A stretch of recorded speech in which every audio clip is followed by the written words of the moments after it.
I couldn't help but exclaim when I came home exhausted from work. What the hell is this? The room looked like it had been ransacked. Bags of snacks scattered everywhere.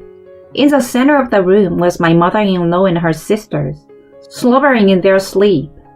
Oh, I didn't notice you came home. You've got quite a nice room, haven't you? My mother-in-law wakes up. Don't be silly. What do you think you are doing? When I shouted out in distress, my mother-in-law clapped her hands and grinned at me. We are going to live here from today. And Mary, you will work for us. Then we'll let you stay here. She said something so outrageous with a breath that reeked of alcohol. Susan and Anna, my mother-in-law's sisters, are also grinning with wine glasses in their hands. It's a little crumpled, but we'll just have to put up with it. I mean, it's a house with a maid. That's right. Oh, Mary, make me something to eat. The three of them laughed so loudly that the neighbors might complain and chucked the wine. As I was dumbfounded, I'm home. I heard a cheerful voice calling. I suppressed my anger and head for the front door, where I found Derek taking off his shoes, also reeking of alcohol as expected. He did tell me beforehand that he was going to have a drink at the company reception, but the current situation was just making his return more annoying than ever. Derek, your mothers are making a terrible joke about them living here from today. Please do something about it. Oh, come to think of it, I did get a message saying something like that. It said there was going to be a drinking party today, so are they still drinking? I couldn't help but let out a what in a low voice. Are you serious? What are you going to do about the money? They said they are going to put in some money as living expenses. So Mary, you can take care of the housework. I'm actually a little hungry, so can you make me a quick midnight snack? Derek made his way into his room to change his clothes. When I returned to the living room, the three of them were lying down on the floor again, with their dumb-looking sleeping faces. I see a glass wine bottle lying on the floor. I couldn't contain my anger and picked it up. I met my husband Derek at work. At the time, I was working in sales for a food company. Derek was one of our clients, so we often saw each other, and since we both liked to drink, we got along right away. The year after we met, we started dating. We went to many good places for drinks and had drinks at home as well. Derek was a good boyfriend, a little witty at times, but always cheerful and optimistic. 2 years later, we got married and bought a house near my in-laws' house. It's spacious for the price, gets a lot of sun, and in a safe neighborhood. Derek gets along very well with his family, so we decided on it almost immediately. But that was the beginning of the mistake. I'm so hungry. Mary, hurry with the dinner. Are you going to have dinner here today too? What's with that tongue? You don't have to be so sarcastic. Come on, get it ready. Soon after we moved into our new house, my mother-in-law began to visit us almost every day. I had changed my job when I got married, so I certainly had more time on my hands. However, I was planning to use my free time to study for a certification. My mother-in-law came over to my house as if she was trying to get in the way, but I had no choice but to deal with her because I knew I could not disrespect my husband's mother. In retrospect, no matter how bad the atmosphere became, I should have firmly rejected her. Eventually, Susan and Anna, my mother-in-law's sisters, started coming to the house. Oh no, we don't have any more snacks. Make sure you buy some. I'm opening the new bag of tea. Susan and Anna are both divorced. If this is how they treated their husbands, it's no wonder they got divorced. But no matter how ill-mannered they were, To Derek, they are his close relatives. With this in mind, I continued to endure being treated like a maid. When the stress was getting to the point where I couldn't even manage my daily life, my mother-in-law and her sisters went away for a few days for a trip. I thought it was now or never, so I talked to Derek, but he didn't take me seriously at all. My father just passed away, and they probably miss him. Don't get so uptight. But our food bill is going up. If we keep going like this, we are going to have to cut into our savings. What? That's just because you're not very good with money. I'm getting paid more now, and I'm putting in money for living expenses. So shouldn't that be enough? When you say you are getting paid, it's just a few tens of dollars. But I was too exhausted to argue with him. 3 years have passed since then. I wondered how long I would have to continue living in this kind of hell. I thought so, but I was not yet at the bottom of hell. One day, my personal belongings start disappearing. Accessories, cosmetics, and other small things would disappear one after the next. Thinking that my mother-in-law and her sisters were the only ones who could do this, I started using a locked drawer. I began to keep everything I didn't want to be taken in there. But, no way! Why is the lock broken? The things I put inside are gone too. It was unforgivable that they would do such a thing, so I questioned my mother-in-law and her sisters. But of course, all 3 of them refused to tell me. Oh no, a thief must have broken in. That's scary. It's not safe to leave the house unattended. Why don't you come over more often, Anna? Yeah, that's a good idea. The 3 of them sat as they watched TV and devoured snacks. The snacks and tea out on the table were all prepared by me. I bit my lip and clenched my fist in anger.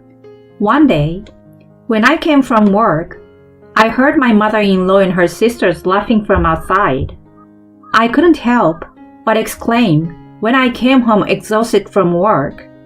What the hell is this? I walked in, suspicious, only to be greeted by an unbelievable sight. There were cardboard boxes piled up in the living room, and it looked like they belonged to the 3 of them when I checked the content. In the middle of the cluttered room, the 3 of them were having a drink. Perhaps noticing my presence, my mother-in-law approached me in a good mood. We are going to live here from today. And Mary, you will work for us. Then we'll let you stay here. She said something so outrageous with a breath that reeked of alcohol. Susan and Anna, my mother-in-law's sisters, are also grinning, with wine glasses in their hands. It's a little cramped, but we will just have to put up with it. I mean, it's a house with a maid. That's right. Oh, Mary, make me something to eat. The 3 of them laughed so loudly that the neighbors might complain, and chugged the wine. As I was dumbfounded, I'm home! I heard a cheerful voice calling. I suppressed my anger and headed for the front door, where I found Derek taking off his shoes, also reeking of alcohol as expected. He did tell me beforehand that he was going to have a drink at the company reception, but the current situation was just making his return more annoying than ever. Derek, your mothers are making a terrible joke about them living here from today. Oh, come to think of it, I did get a message saying something like that. It said there was going to be a drinking party today. So, are they still drinking? I couldn't help but let out a what in a low voice. Are you serious? What are you going to do about the money? They said they're going to put in some money as living expenses. So Mary, you can take care of the housework. I'm actually a little hungry. So can you make me a quick midnight snack? Derek made his way into his room to change his clothes. When I returned to the living room, the 3 of them were lying down on the floor again. As I glared at their dumb-looking sleeping faces, I felt anger welling up in me. I'm sick and tired of being pushed around by these people. I hurriedly called my friend, who worked as a lawyer. I've talked to her about my relationship with my in-laws for some time, so she agreed to come over. I left the house with a whole case of documents that I had hidden in a secret place. She said she would come to the nearest cafe, so I headed there. I gobbled up some pasta there as I felt my blood boil. When I finished eating, I received a call. I decided to invite that person to come to my house as well, so I texted back. Soon after, my friend arrived and we headed to my house. I opened the door to see Derek and the others were gathered in the middle of the living room for some reason. I told my friend lawyer to wait outside the door and looked down at Derek. Hey, you hit Derek! Huh? What are you talking about? Don't play dumb! Here's a proof! My mother-in-law pushed Derek's back. Derek's nose was stuffed with tissues, and a bump had formed on his forehead. Derek looked at me with a look of pain on his face. My mother-in-law points at me, spitting as she shouts, You did this, didn't you? Pay up the alimony! Yeah, we're against violence. I sighed and slammed the divorce papers I kept in the top of the document case onto the table. Then, I opened the cupboard in the living room. I take out the surveillance camera I secretly set up and place it in front of everyone. And Derek and the others look at me with stunned expressions on their faces. Here's the truth. Let's all take a look. Since the camera is linked to my phone, I showed my phone to everyone. I hit the play button, and the phone shows the room as it was a few minutes ago. I see Derek coming into the living room in a good mood after getting undressed. Derek walks in, saying something to his mother and her sisters, who are already drunk and asleep. The next thing I know, Derek stumbled on the wine bottle and falls head first. The sound wakes the others from their sleep, and then rush to Derek. You already see who is responsible for this, don't you? Doing this won't make any difference. All you had to do was clean up the mess properly. Even though you are the ones drinking? It's your job to clean. It's crazy of you to set up something like this in the first place. You want to make it my fault, don't you? I didn't expect anything from these people, but I didn't think they would be this bad. I switched over to the footage the camera took a few days ago and showed my phone to them again. It's the footage of my drawer lock being broken. There they were, my mother-in-law and sisters, breaking the lock and stealing my things. The three of them must have felt cornered as their faces began to turn pale.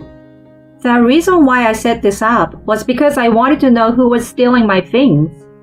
I guess thieves can be closer than you think, eh?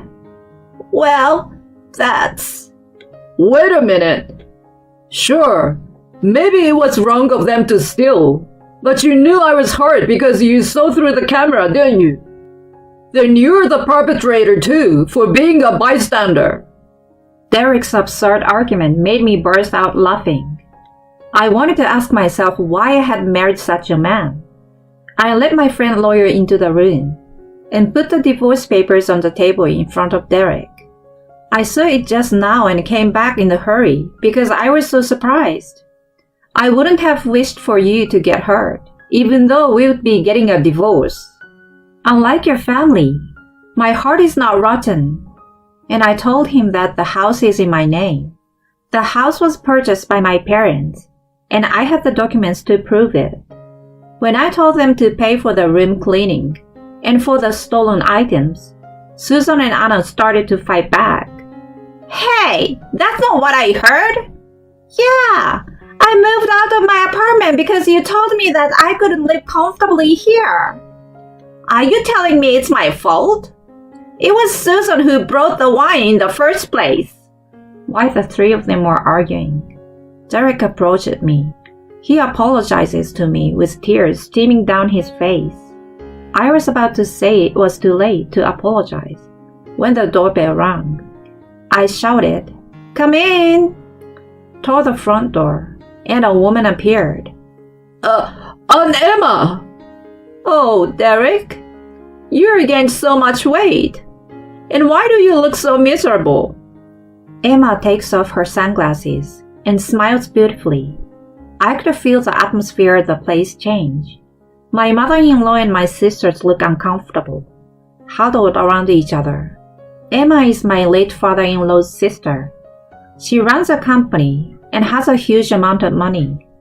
When my father-in-law's company went bankrupt, she helped him pay off his debts and took care of his new company until it recovered.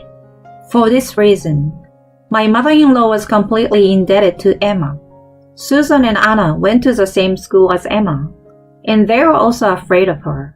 They were so stubborn that they didn't show up at the family gatherings, no matter how big of the feast it was. Derek, too, has been afraid of Emma ever since he was spanked as a child. Of course, it was not for no reason, but because of Derek's mischief. As for me, I met Emma through work. I liked Emma because she was very caring and straightforward, even though she was strict at times. I can't believe you let Mary, who is so good at her job and so kind-hearted, go through this. You should be sorry. But that's... No excuses.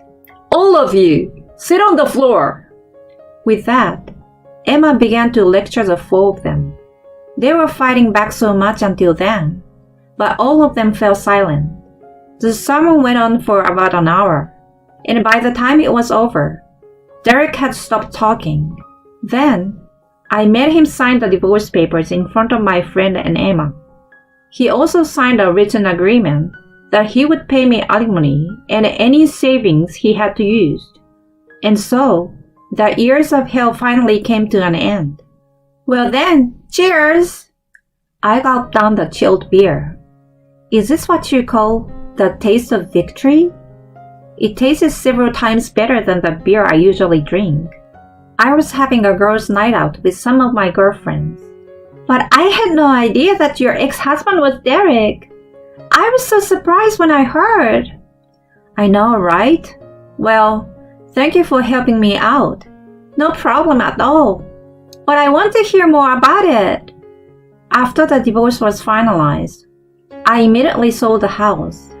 My mother-in-law and her sisters, who no longer had a place to live, were apparently working in a warehouse at Emma's company. They were put in a particularly tough department, and I heard they are struggling every day. Emma had paid for the cleaning of the house and the stolen items for the time being, and they were forced to work until they were able to pay it off. Derek's performance at the company had dropped dramatically, and he apparently had been demoted. One of the people I'm having a drink with today is a colleague of Derek's. She and Derek's went to the same school, and we happened to run into each other at the station. When I told her about the divorce, she spread the rumor in the company, and Derek's credibility was destroyed. Derek goes to work feeling ashamed of himself, but he thinks it's better than working at Emma's company, so he makes sure to show up every day. Emma laughed and said, "Don't worry, I will have him work for me as soon as he fails to pay back the money." I really wonder why I married that guy. Yeah, I understand that feeling.